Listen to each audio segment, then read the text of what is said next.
9, Mathieu Lissalt. Numéro 7, Jérôme Mansané. Numéro 11, Cédric Mansaré. Numéro 14, Roberto Morantin. Et numéro 16, Enzi Lema. Et on voit Denis qui demande au banc d'encourager aussi ses joueurs. Première possession UDG, Mathieu Lissalt.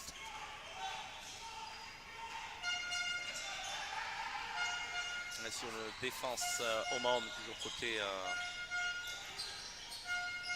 côté Canet. Ballon pour Morantin. Morantin face à Lewis. Morantin qui va jouer. Morantin 2 points, c'est dedans. Et voilà. Voilà là, Lewis qui. Il y a une bonne défense sur Morabito et Lewis qui fait la passe directement en touche. 47-30. Morantin.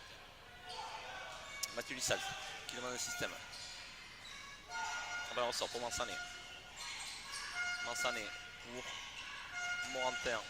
Morantin face à Bennett. Mansané tire à 3 points, c'est dedans. On est sur un 5-0 en 30 secondes. On vous disait que ça pouvait aller très très vite. On est sur un 5-0 en quelques instants. Il suffit d'un ballon perdu et 47-33. Déjà moins 14. Lewis pour Bennett.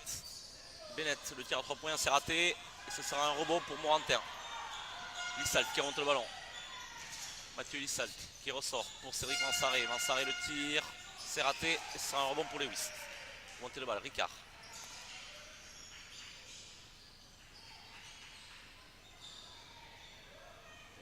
Ricard 2 points, c'est dedans. Quel bon joueur. Quel bon joueur. Un joueur qui sait tout faire. Un joueur qui sait tout faire, qui fait 2 mètres et qui dribble comme un petit, qui est capable de tirer de loin, qui a vraiment une très grosse activité. Mansané. Là on joue pour Morantin. Morantin qui ressort pour Mansaré. Mansaré qui attaque le cercle, mais ce sera bien en touche. Là c'était bien joué de la part de Roberto Morantin, qui a vu qu'il y avait une prise à 2 sur lui, qui ressort sur Cédric Mansaré. Malheureusement Cédric Mansaré avait le pied en touche. Mansaré qui est le meilleur marqueur de la première mi-temps avec côté UDGiste avec 9 points. Et après on a une autre petite stat, c'est que sur la première mi-temps l'UDG est à 8 sur 9 en lancé franc. Donc ça c'est je dirais le point positif. Ricard qui se joue de Morantin. Et Roberto Morantin qui est obligé de faire faute. 49-33. 8 minutes à jouer. Ricard au lancé franc.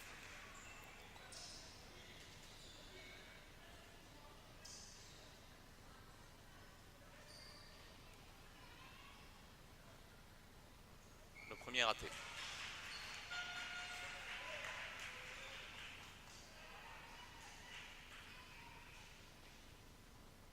Le deuxième lancé franc. Le deuxième est raté. Le deuxième est marqué, pardon. 50-33, moins 17. 8 minutes à jouer. Mansané. Pour Morantin. Morantin c'est dedans. Le système a été parfaitement exécuté. Lewis qui est sorti sur l'écran pour empêcher Mansané d'aller vers le cercle, mais qui derrière, c'est un joueur lourd, n'a pas eu le temps de revenir sur Roberto Morantin. Donc c'est 2 points faciles. Peut-être marcher là sur... ouais. Et bonne défense. Et rebond pour les mains. Mansané qui remonte le ballon. Pour Morantin. Morantin pour Mathieu Lissalt. C'est dommage.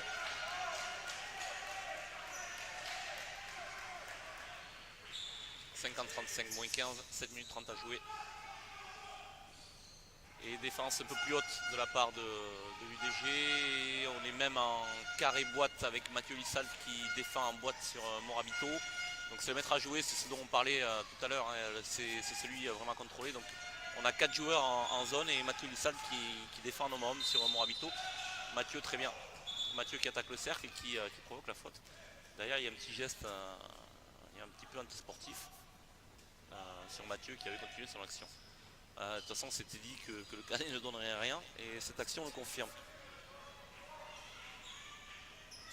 Allez, remise en jeu UDG et c'est la deuxième faute de Morabito. Donc c'est une bonne opération, on va dire. Il faut continuer à lui faire tomber les fautes. Alors on sort pour Mansaré. Pour les mains, Mathieu Lissalt 9 secondes à jouer sur la possession. Mathieu Lissal qui ressort pour Mansané. C'est dedans. 3 points de Jérôme Mansané. Et là on retrouve de l'adresse. Côté UDG. Donc si on défend fort et qu'on retrouve l'adresse, c'est 50-38. L'UDG est revenu dans son match. En même temps, il va falloir continuer à défendre aussi fort. Et surtout à contrôler ce diable de Morabito. Et qui fait encore tomber une faute. Ce sera faute de Lema.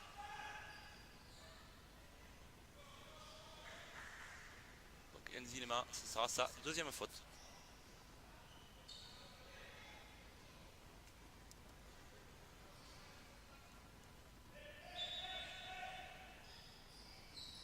Le ballon sort pour Lewis.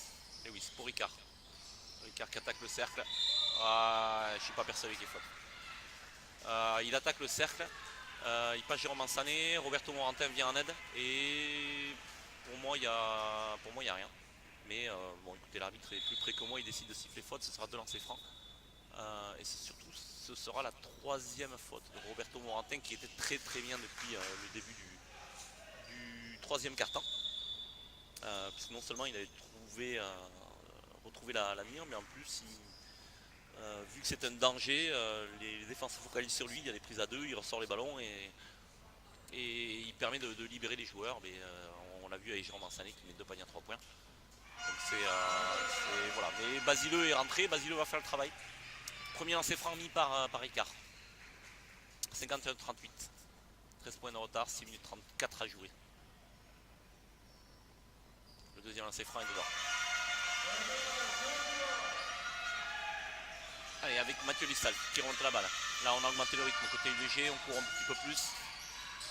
Allez, Mansané. Mansané pour Mansaré. Mansaré qui attaque le cercle. C'est bien joué de la part de Mansaré, malheureusement c'est raté. Et ce sera un rebond pour Scott. Et là, on siffle faute à Mathieu Lissal. J'ai un petit peu de mal. Parce que là, il me semble qu'il y a quelques incohérences là, depuis le début de la deuxième mi-temps. Après, forcément, l'UDG a augmenté son intensité défensive, donc on s'expose forcément à faire plus de fautes. Donc pour moi, il y a un petit manque de cohérence quand même. Mathieu Lissal, ce sera sa deuxième faute. Toujours carré boîte avec Mathieu Lissal sur Morabito. Il y aura un écran. Mathieu Lissal qui est pris. Le tir à 3 points, c'est Gamel. Allez, Mathieu qui remonte la balle pour Cédric Mansaré. Mansaré qui attaque le cercle, qui ressort pour Lema. Lema a fait de tir pour Mansaré. Mansaré qui avait l'avantage de taille sur Morabito, qui avait décidé de jouer, mais comme je vous disais, ce Morabito est un joueur extrêmement filou et puis il vient attraper le ballon par derrière. Changement de côté UDG, Mathieu Lissal qui a fait du très bon travail, qui sort et qui laisse sa place à Naletelic. 52-38.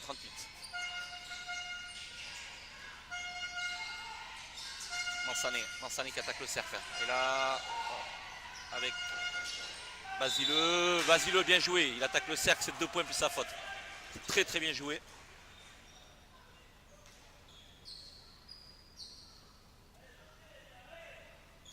« 52-40, 5 minutes 40 à jouer. » Alors le petit bémol, c'est que l'UDG a déjà 4 fautes d'équipe. Donc toutes les fautes vont donner 2 lancers francs au Canet. Le Canet qui est quand même performant dans cet exercice depuis le début du match.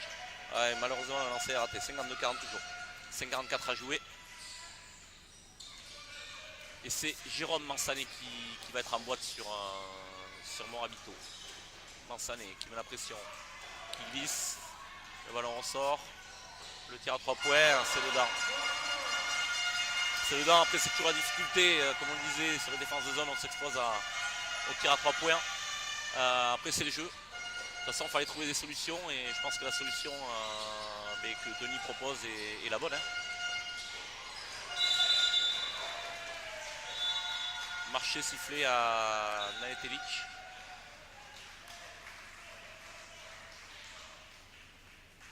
« 55-40, 5 minutes 10 à jouer dans ce 3e quart-temps. » Et il y a eu changement côté Canet et Morabito qui est sorti. Mais par contre, on continue à défendre en carré boîte. C'est le meneur adverse qui est défendu en carré boîte. Il y a un tir à 3 points un petit peu rapide. Mais le rebond n'est pas pris par UDG.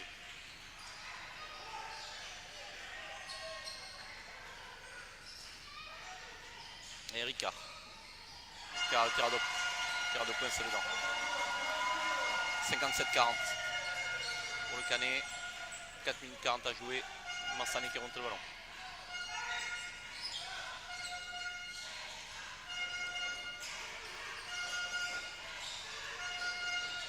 Allez, Basilo qui attaque le cercle. C'est bien joué. C'est très bien joué. Attaque le cercle, il aurait peut-être même pu shooter. Il cherchait Nzilema pour la passe décisive. Mais il y aura un pied du Canet. Donc la balle sera à UDG avec 14 secondes à jouer sur la possession. Là c'est pareil, là, je pense qu'il y a faute sur le bras.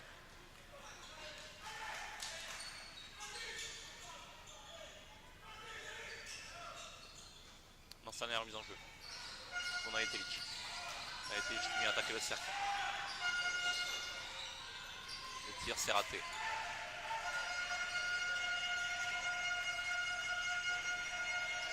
Ross face à Lema.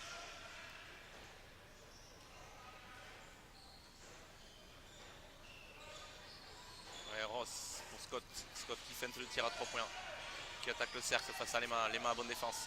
Ce sera un rebond pour Mansaré. Mansaré qui remonte la balle. Mansaré qui remonte le ballon. Il attend pour Mansané. Serbe. Ce sera un tir complètement raté. 57-40, 3 minutes 40 à jouer.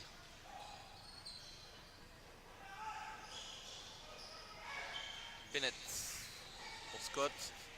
Scott, c'était un tir facile, le tir a raté, mais derrière on n'assure pas le rebond et c'est une claquette du numéro 10, Ejoaka qui marque et qui en plus provoque la faute. Ça renvoie l'UDG à 19 points en 59-40, 3 minutes 29 à jouer. Là on le voit, hein, on voit que voilà, dès qu'il y a une erreur défensive, elle est sanctionnée de suite. L'UDG qui avait impulsé un petit retour, parce qu'ils sont revenus jusqu'à moins 11 en début de quart-temps, mais qui derrière explose sur 2-3 pertes de balles, sur 2-3 erreurs défensives qui sont sanctionnées rapidement.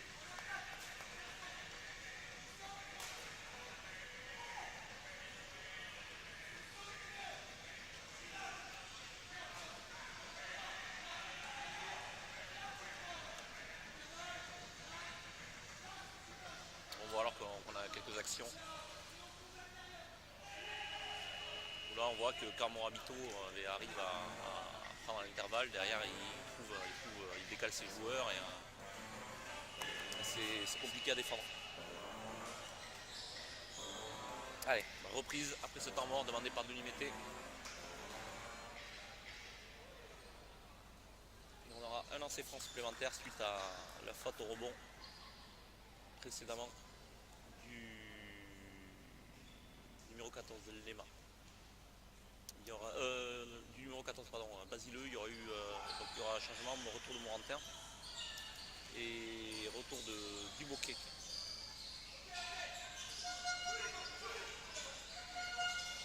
Naetelic. On va chercher Morantin en poste bas. La passe est mal assurée. La passe est mal assurée, ce sera une faute côté UDG qui va donner 2 lancers francs. Et la faute elle est à Roberto Morantin, ce sera sa 4e faute.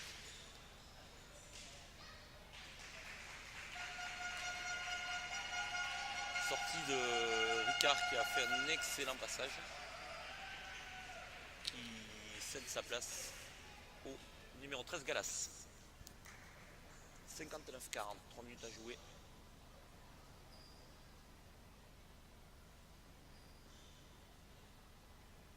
Et donc le numéro 8 Ross au lancer franc. Le premier s'est raté, c'est dedans. Denis Mété qui prend le risque de laisser Roberto Morantin sur le terrain malgré ses 4 fautes. Donc du coup va essayer de jouer le Vatou, il a 4 fautes, l'équipe est à moins 20. S'il peut apporter offensivement, c'est un risque à prendre. 61-40 pour le Canet, 3 minutes à jouer. Naetelic cherche à donner à Morantin, mais il y aura une faute du numéro 13 Galas sur Morantin.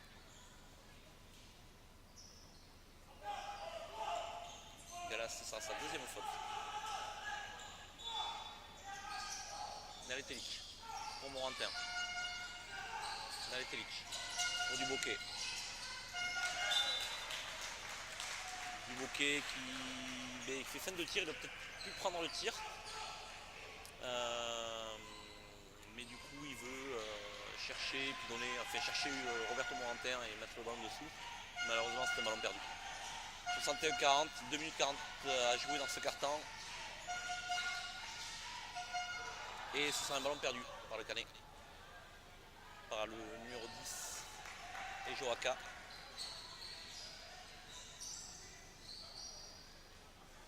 Allez, Najetelic qui remonte le ballon. Najetelic qui a failli perdre le ballon, mais qui derrière arrive à sa passe décisive, et ça c'est airball de Thomas Duboquet. Et contre-attaque pour le Canet, 2 points supplémentaires pour le numéro 8 Ross. 63-40 pour le Canet, 2 minutes 16 à jouer. Najetelic qui a 3 points, c'est raté. Alors attention à ce que ça ne finisse pas en déculotté, à prendre des tirs trop rapides. Avec Morabito qui avait tiré en première intention et qui rate aussi. Là on est sur Basileux, contre-attaque, c'est 2 points. 63-42, 1,48 à jouer dans ce quart-temps.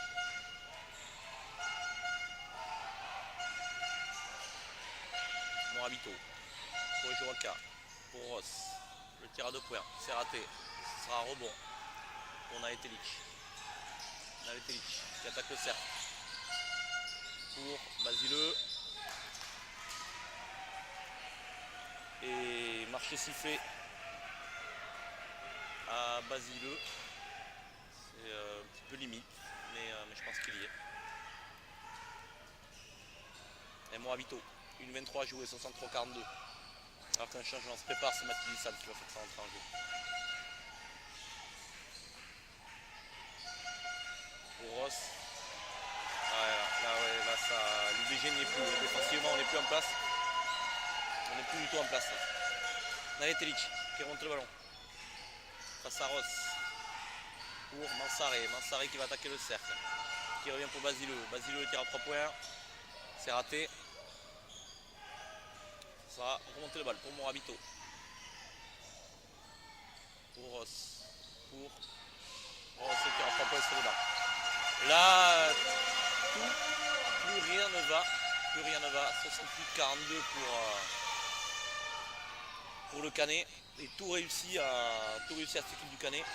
L'UDG est systématiquement sanctionné dès qu'il y a un tir un petit peu trop rapide. Mais derrière ces sanctions ou avec une contre-attaque ou avec un tir à 3 points. Duboquet à 3 points. Duboquet à 3 points, c'est raté. Ce sera un rebond pour Morantin maintenant. Et le rebond finit dans les mains de Morabito, ce que je disais. Car rien ne va. Rien ne va. Dernière possession, 10 secondes à jouer, elle sera pour le Canet.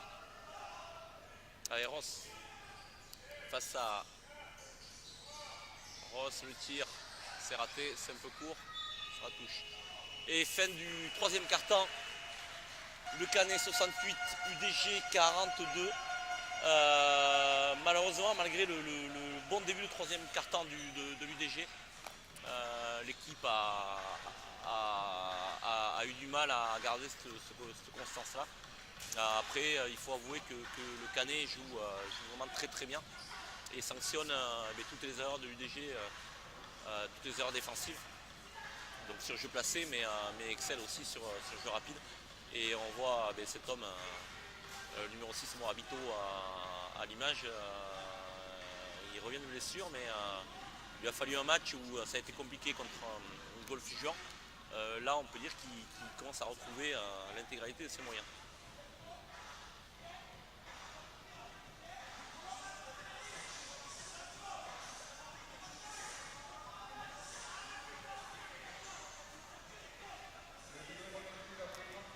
Extrait de la première mi-temps.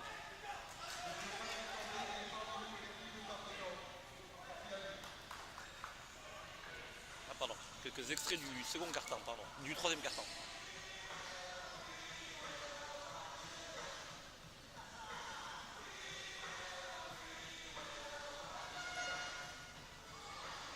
Alors on le voit sur les images, dès qu'il y a une erreur, c'est sanctionné directement par du jeu rapide. Allez, c'est reparti pour